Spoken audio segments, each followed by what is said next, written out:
What if I told you one of rock's greatest friendships survived something that should have destroyed it completely?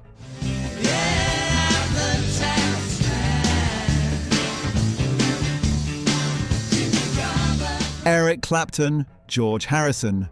Two guitar legends, one woman, and a bond that somehow became stronger through betrayal. At 80 years old, Clapton is finally opening up, and what he's revealing will change everything you thought you knew.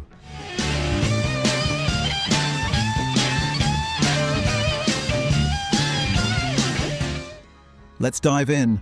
March 30th, 1945. Ripley, England. A boy is born who will change music forever. But here's the twist. Eric Clapton grew up believing a lie. His grandparents? Actually his parents. His mother? Actually his sister. Imagine discovering that. The confusion, the identity crisis, the pain, that emotional turmoil. It shaped everything. Every note he played, every lyric he wrote. Young Eric found his escape in the blues, Robert Johnson, Muddy Waters. Wine, that mean man's boy. B.B. King. The thrill is going for good. These weren't just influences, they were his lifeline.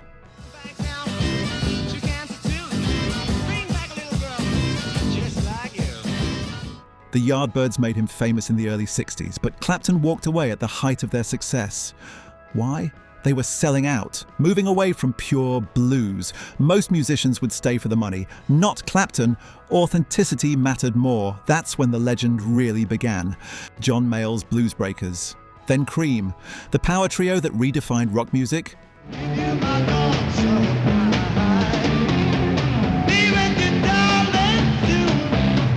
Sunshine of Your Love, White Room, songs that still electrify audiences today.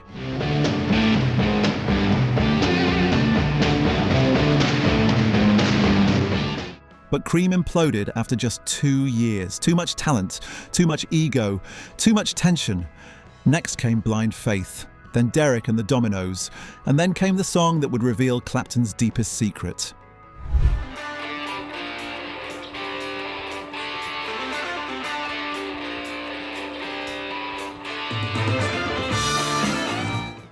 Late 1960s, Clapton meets George Harrison, mutual respect.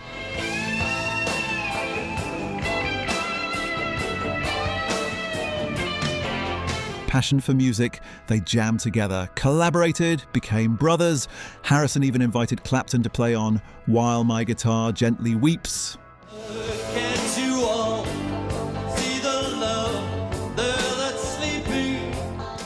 But there was a problem.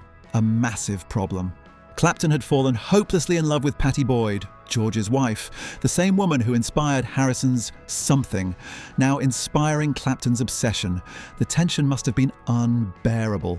Loving your best friend's wife, writing songs about her, keeping that secret.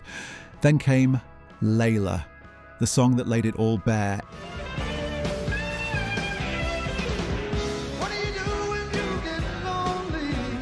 Every anguished guitar riff, every desperate lyric, pure, unfiltered longing. Harrison knew, of course he knew, everyone knew. Harrison and Boyd, divorce. 2 years later, March 27th, 1979, Clapton and Boyd marry in Tucson, Arizona. The ultimate betrayal, or the resolution of an impossible situation. But fairy tales don't exist in rock and roll. The marriage struggled. They wanted children desperately. Miscarriage after miscarriage. Even IVF in 1984 failed.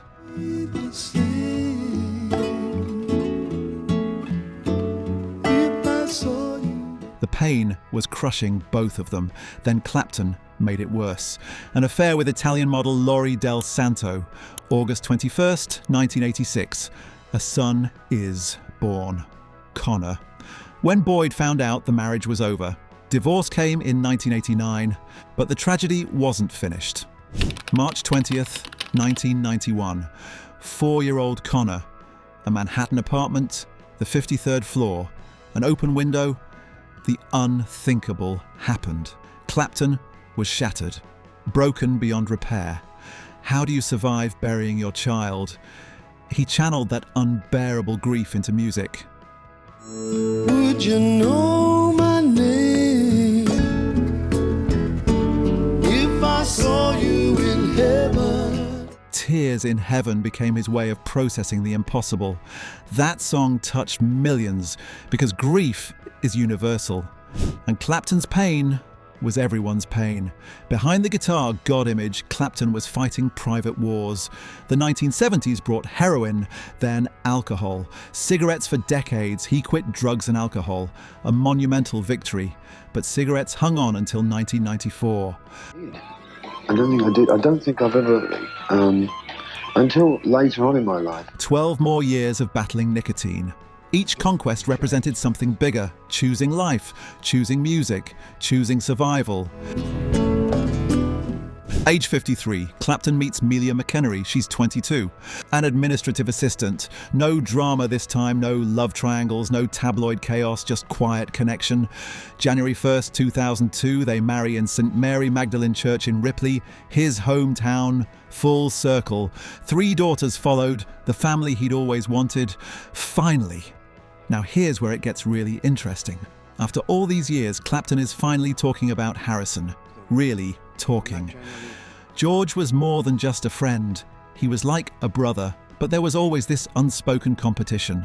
2 completely different guitarists, Clapton's fire and blues, Harrison's melody and spirituality. But the respect was real. The late-night jam sessions, the mutual encouragement, the brotherhood. I couldn't help how I felt, Clapton admits about Patty. I loved her with everything I had.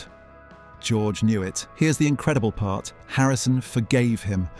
George was hurt. I knew it. But he was the most forgiving man I've ever known. Even after Patty left Harrison and married Clapton, the 2 men kept performing together.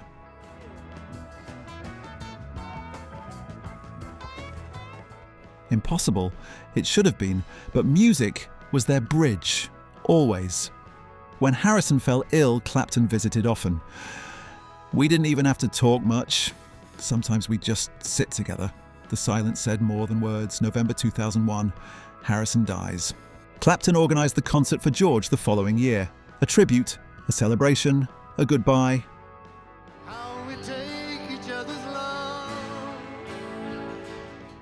I've played with so many great musicians, Clapton reflects now. But George was special. He wasn't trying to outplay you or prove anything. He was just trying to make something beautiful. That lesson changed Clapton's entire approach to music. At 80, Clapton speaks about Harrison with pure tenderness. The rivalry, gone. The complications, ancient history. The jealousy, faded. What remains is simple truth. George had this light about him. Even when things were dark, he carried peace with him. I miss him every day, and the truth is, I'll never stop missing him. 2 guitar legends, 1 impossible situation, a friendship that transcended it all. Clapton's journey from blues prodigy to guitar god to humble survivor is remarkable. But maybe the most remarkable thing, his ability to love, lose, hurt, heal, and keep creating. That's the real story here, not just the scandals, not just the music, but the humanity underneath it all. Eric Clapton at 80, still here, still playing, still honouring the memory of his greatest friend, and finally telling the truth.